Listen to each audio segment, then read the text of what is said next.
Pourquoi j'ai choisi le vigile? Outre le fait que moi-même, j'ai exercé ce métier. Je me suis rendu compte très vite, de façon concrète, hein, d'abord, de façon complètement triviale, que le vigile, en fait, faisait partie d'une masse d'invisibles, en fait. On n'a jamais vu de visible aussi invisible que le vigile. C'est très rare, quoi. Il est là toute la journée, au même endroit quasiment. Tout le monde passe devant lui, mais personne ne le voit en réalité, sauf en cas de problème. Donc pour moi, de façon triviale, c'était une planque idéale, comme une espèce de cabane de chasseur, comme la vigie même de l'époque en fait.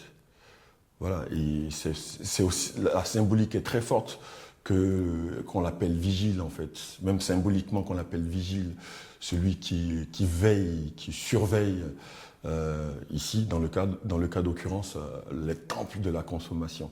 Donc pour moi, le dispositif était idéal pour voir sans être vu. C'était idéal déjà le dispositif stylistique. Ensuite, la symbolique derrière est très forte, d'être le gardien du temple, voilà. Et je me suis dit que c'était inévitable, même vital, que je parle de ce que je vois. Sinon, je ne pourrais pas tenir le coup, en fait, intelligemment tenir le coup, je ne pourrais pas humainement tenir le coup. Il fallait que j'aie une raison d'être là, dans ce magasin. Parce qu'en réalité, le vigile, il n'a aucune raison d'être là, en fait. Il n'a aucune raison d'être là, il n'a aucune prérogative. La loi ne lui donne rien comme moyen, en fait, en réalité, pour surveiller les gens. Je l'ai dit dedans, en fait, en réalité, tout le monde est vigile. On utilise un texte de loi qui veut que quand tu prends ou tu surprends quelqu'un en flagrant délit, tu as le droit de crier, d'en appeler la clameur publique, quoi, de crier au voleur, attention, il a pris mon produit qu'il a mis dans son sac, je l'ai vu. Voilà. Et vous en êtes témoin. Voilà. Donc globalement, il est quasiment inutile. Donc sa place symbolique est pour moi beaucoup plus forte que sa place réelle. Et le vigile, en tout cas en Île-de-France et la plupart du temps en France, ne nous cachons pas les yeux, il a une couleur, il est noir. Il est noir. Et bon, voilà, il est noir. Donc, en fait, le noir absorbe toutes les couleurs, en réalité. C'est l'absence de couleurs, ou bien c'est le trou noir astronomique, en fait. Il est là, lui, il est noir, quoi. Il est noir. Donc, il représente tout ce que la civilisation veut que les noirs soient. C'est-à-dire l'image du bon vieux sauvage, ou la bonne vieille image du sauvage, qui fait peur, qui est grand, costaud, obéissant. Il y a quelque chose de cela, dont tout le monde joue et dont personne ne parle. Tout le monde en joue, à la fois l'employeur du vigile, que le vigile lui-même, pour une fois, il utilise positivement pour lui, pour avoir du travail. Voilà, pour moi, c'est la raison pour laquelle je trouvais vraiment idéale la position du vigile dans l'écriture de ce roman.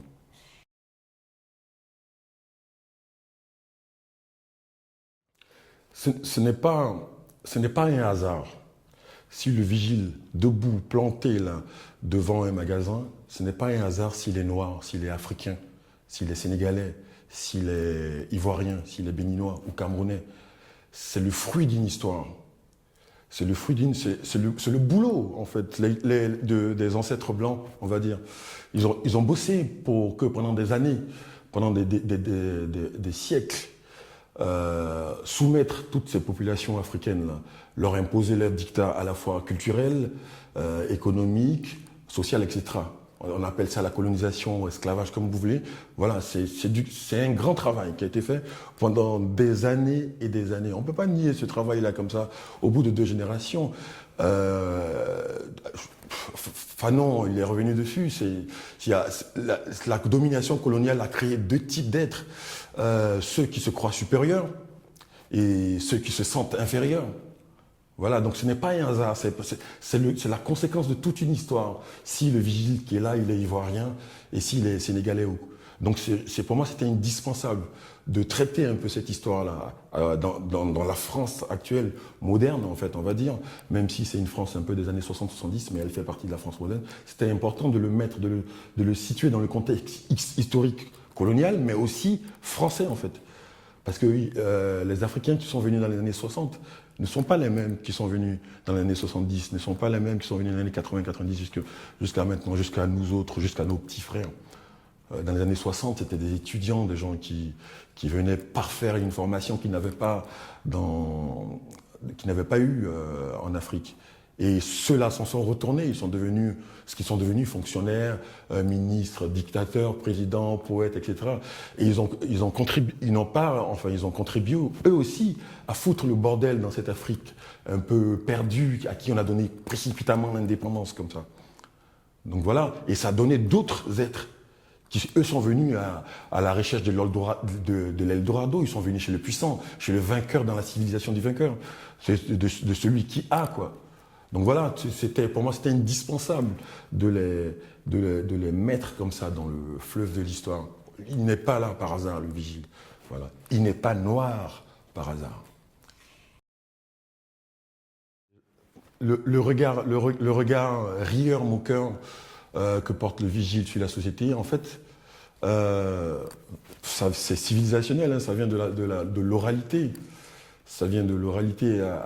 Je vais prendre à gros traits. Hein. Je vais enlever ma personne de ce mouvement historique-là. Ça vient de l'oralité africaine chez nous. Et encore une fois, je pèse tous mes mots quand je dis chez nous. En tout cas, on va dire chez moi, chez le BT, la vie, en fait, est sans caricature. Elle est faite de rire, en fait. Tout est prétexte à jouxte oratoire. Tout est prétexte à maniement, à joli maniement de la langue, intéressant maniement de la langue, tout est prétexte. Depuis le matin, quand on se réveille, au moment où on se lave la figure, avec de l'eau jusqu'au soir, avant la veillée du compte. Donc, on est tous baignés. La Côte d'Ivoire est un exemple même. Le pays est drôle, malgré tous les drames. L'Ivoirien est drôle, en fait. Il voit tout à la lueur du rire, de la légèreté. En fait, ce livre est un peu comme ça.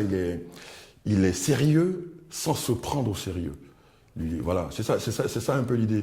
Abidjan, au moment de la grippe aviaire, par exemple, c'était quand toute la planète s'alertait, avait peur, on a inventé une danse qui s'appelait la grippe aviaire, quoi.